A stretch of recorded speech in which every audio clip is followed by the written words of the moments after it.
Bonjour à tous, ici donc Jérémy, je viens vous présenter aujourd'hui une petite vidéo sur les coûts de l'énergie.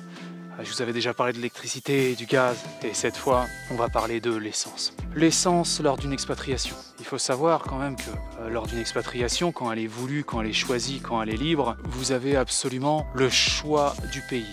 Alors évidemment, prendre en compte les critères sociaux, les critères fiscaux, mais il y a aussi le coût de la vie de tous les jours. Et à savoir, là on va parler de l'essence. Chaque trajet que vous allez faire, et vous le voyez bien en France, avec un prix de l'essence absolument astronomique, chaque trajet que vous allez faire va évidemment vous coûter. Et à la fin de l'année, c'est vraiment pas négligeable. Je suis à l'heure actuelle au Panama. J'ai une voiture qui roule à l'essence, ça me coûte 77 centimes d'euros du litre. Comprenez, quand vous comparez, c'est quasiment moitié moins que ce que vous payez en France. Vous devez comprendre que chacun de mes trajets me coûte absolument moitié moins. Et c'est pas négligeable. C'est pas négligeable parce que sur 10 ans, ça se chiffre à plusieurs dizaines de milliers d'euros d'économie. Quitte à choisir un pays, évidemment, mieux vaut se placer dans un pays dont la fiscalité au niveau... Parce que tout ça, finalement, c'est une affaire de fiscalité. Il faut savoir que l'essence est à peu près le même prix partout et c'est juste une affaire de taxes sur l'essence. Parce que des fois, vous allez prendre uniquement le coût de la fiscalité, vos impôts et tout le bazar, mais tous les jours, quand vous allez rouler avec votre voiture, ça a un coût et il faut surtout pas le négliger. Après, vous avez même des pays où l'essence carrément est à 22 centimes du litre. C'est un peu plus olé olé. C'est à prendre en compte. N'oubliez pas que dans une expatriation, il y a beaucoup de critères à prendre en compte. Et parfois, quand vous vous plantez de critères, votre expatriation peut vous revenir bien plus cher que ce que vous auriez cru.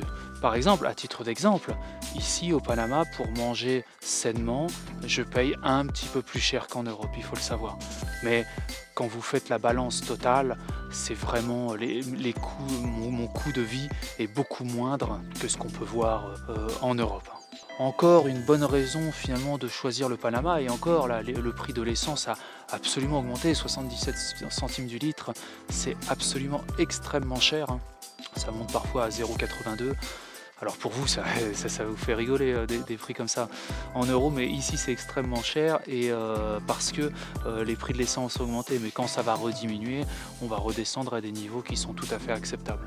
Donc ici, vous pouvez tout à fait comprendre pourquoi la plupart des gens vont rouler en pick-up et dans des énormes 4x4. Alors c'est des trucs qui consomment mortel de chez mortel, mais évidemment, étant donné qu'ici le coût de l'essence est largement moindre, les gens peuvent se permettre de rouler dans des énormes... Et puis bon, ici, parfois quand vous voulez aller un petit peu en dehors des sentiers battus, mieux vaut avoir un 4x4 ici, littéralement. Même si on ne parlait pas des autres aspects fiscaux, rien qu'en termes d'essence, vous avez fait votre année, quoi.